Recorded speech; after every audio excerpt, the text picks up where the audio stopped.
সুধী বৈষ্ণব ভক্তবৃন্দ, আশা করি সকলে ভালো আছেন। আপনাদের চরণে জানাই আমার ভক্তিপূর্ণ প্রণাম। প্রণাম জানাই আমার শ্রী গুরুদেবের চরণে, প্রণাম জানাই অনন্তকোটি বিশ্বব্রহ্মাণ্ডের নায়ক শ্রী ব্রজেন্দ্র নন্দনন্দনের চরণে। সুধী বৈষ্ণব ভক্তবৃন্দ, আজ আমরা উৎপন্না একাদশী মাহাত্ম্য সম্পর্কে শ্রবণ করব।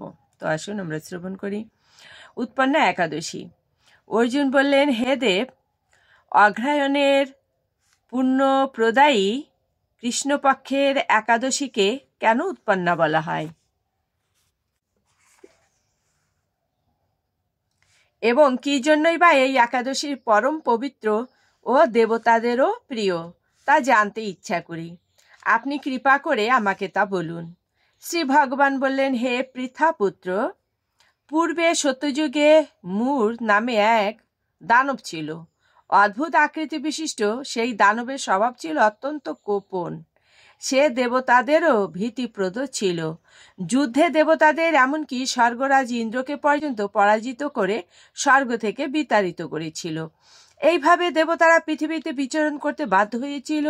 তখন দেবতারা মহাদেবের কাছে গিয়ে নিজেদের সমস্ত দুঃখ সবিস্তারে জানালেন। শুনে মহাদেব বললেন, হে দেবরাজ, যেখানে শরণাগত বৎসল জগন্নাথ গুরুধ্বজ বিরাজ করছেন, তোমরা সেখানে যাও। তিনি আশ্রিতদের পরিত্রাণকারী, তিনি নিশ্চয়ই তোমাদের মঙ্গল বিধান করবেন। দেবাদিদেবের কথা মতো দেবরাজ ইন্দ্র দেবতাদের নিয়ে ক্ষীর সমুদ্রের তীরে গমন করলেন। জলে শায়িত শ্রী বিষ্ণুকে দর্শন করে দেবতারা হাত জোড় করে তার স্তব করতে লাগলেন। স্তুতির মাধ্যমে নিজ নিজ দৈন্য ও দুঃখের কথা তারা ভগবানকে জানালেন। ইন্দ্রের কথা শুনে ভগবান নারায়ণ বললেন, হে ইন্দ্র, সেই মূর দানব কি রকম? সে কেমন শক্তিশালী তা আমায় বলো। ইন্দ্র বললেন, হে ভগবান, প্রাচীনকালে ব্রহ্ম অংশে তালজঙ্ঘা নামে এক অতি পরাক্রমী অসুর ছিল। তারই পুত্র সেই মূর অত্যন্ত বলশালী, ভীষণ উৎকট ও দেবতাদেরও ভয় উৎপাদনকারী। সে চন্দ্রাবতী নামে এক পুরীতে বাস করে। স্বর্গ থেকে আমাদের বিতাড়িত করে তার স্বজাতি কাউকে রাজা, কাউকে অন্যান্য দিকপাল রূপে প্রতিষ্ঠিত করে এখন সে দেবলোক সম্পূর্ণ অধিকার করেছে। তার প্রবল প্রতাপে আজ আমরা পৃথিবীতে বিচরণ করছি। ইন্দ্রের কথা শুনে ভগবান দেবদ্রোহীদের প্রতি অত্যন্ত ক্রোধান্বিত হলেন। তিনি দেবতাদের সঙ্গে চন্দ্রাবতী পুরীতে গেলেন। সেই দৈত্যরাজ শ্রী নারায়ণকে দর্শন করে পুনঃ পুনঃ গর্জন করতে লাগলো। দেবতা ও অসুরের মধ্যে তুমুল যুদ্ধ শুরু হয়ে গেল। যুদ্ধে দেবতারা পরাজিত হয়ে এদিক ওদিক পালিয়ে গেল। তখন যুদ্ধক্ষেত্রে শ্রী নারায়ণকে একা দেখে সেই দানব তাকে দাঁড়াও দাঁড়াও বলতে লাগলো। শ্রী ভগবান ক্রোধে গর্জন করে বললেন, রে দুরাচার দানব, আমার বাহুবল দেখ। এই বলে অসুর পক্ষীয় সমস্ত যোদ্ধাদের দিব্য বাণের আঘাতে নিহত করতে লাগলেন।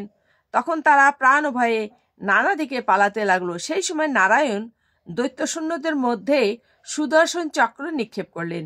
ফলে সমস্ত সৈন্য ধ্বংসপ্রাপ্ত হল। একমাত্র মূর অসুরী জীবিত ছিল। সে অস্ত্রযুদ্ধে নারায়ণকেও পরাজিত করল। তখন নারায়ণ দৈত্যের সাথে বাহুযুদ্ধে লিপ্ত হলেন। এইভাবে দেবতাদের হিসাবে 1000 বছর যুদ্ধ করেও ভগবান তাকে পরাজিত করতে পারলেন না। তখন শ্রীহরি বিশেষ চিন্তান্বিত হয়ে বদরিকা আশ্রমে গমন করলেন। সেখানে সিংহাবতী নামে একটি গুহা আছে।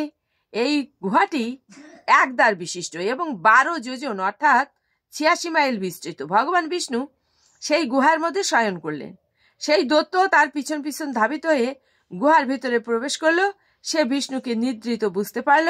অত্যন্ত আনন্দিত হয়ে ভাবতে লাগলো, আমার সাথে যুদ্ধে পরাজিত হয়ে বিষ্ণু এখানে গোপনে শুয়েছে, এখন আমি তাকে অবশ্যই বধ করব। দানবের এইরকম চিন্তার সঙ্গে সঙ্গে শ্রী বিষ্ণুর শরীর থেকে একটি কন্যা উৎপন্ন হলো। এই কন্যাই উৎপন্না একাদশী। তিনি রূপবতী, সৌভাগ্যশালিনী, দিব্য অস্ত্র শস্ত্রধারিণী ও বিষ্ণু তেজসম্ভূতা বলে মহাপরাক্রমশালী ছিলেন।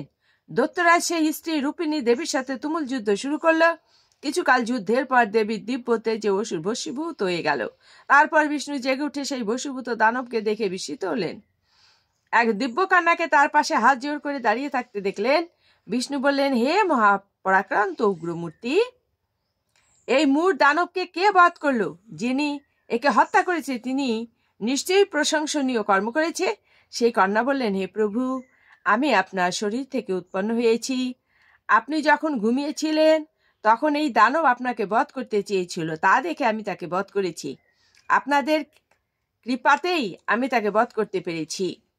এ কথা শুনে ভগবান বললেন, আমার পরাশক্তি, তুমি একাদশীতে উৎপন্ন হয়েছ, তাই তোমার নাম হবে একাদশী। আমি এই ত্রিলোকে দেবতা ও ঋষিদের অনেক বর প্রদান করেছি। হে ভদ্রে, তুমিও তোমার মনোমতো বর প্রার্থনা করো, আমি তোমাকে তা প্রদান করব।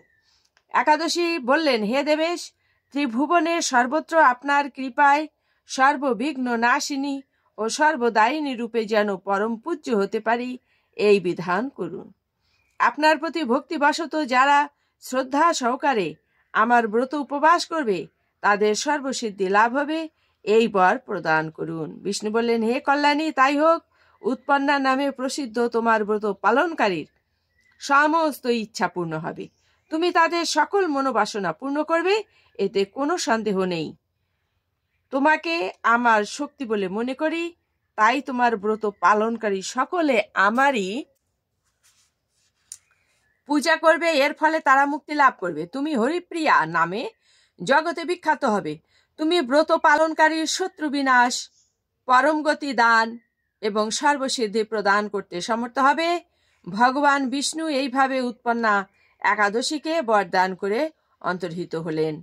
সমস্ত ব্রতকারী দিবারাত্রি ভক্তি পরায়ণ হয়ে এই উৎপন্না একাদশীর উৎপত্তির কথা শ্রবণ কীর্তন করলে শ্রীহরির আশীর্বাদ লাভে ধন্য হবেন। সুধী বৈষ্ণব ভক্তবৃন্দ, এই পর্যন্ত সকলে উৎপন্না একাদশী করব আমরা, এই প্রত্যয় ব্যক্ত করে আজকের মতো এখানেই রাখছি। সকলে ভালো থাকবেন। সকলের দীর্ঘায়ু ও সুস্বাস্থ্য কামনা করছি। অজ্ঞানতিমিরান্ধস্য জ্ঞানঞ্জন শলাকয়া চক্ষুরুন্মীলিतं যেন তস্मै শ্রীগুরুবে নমঃ। ওম নমো ভগবতে বাসুদেবায়। ওম নমো ভগবতে বাসুদেবায়। ওম শান্তি, ওম শান্তি, শান্তি শান্তি।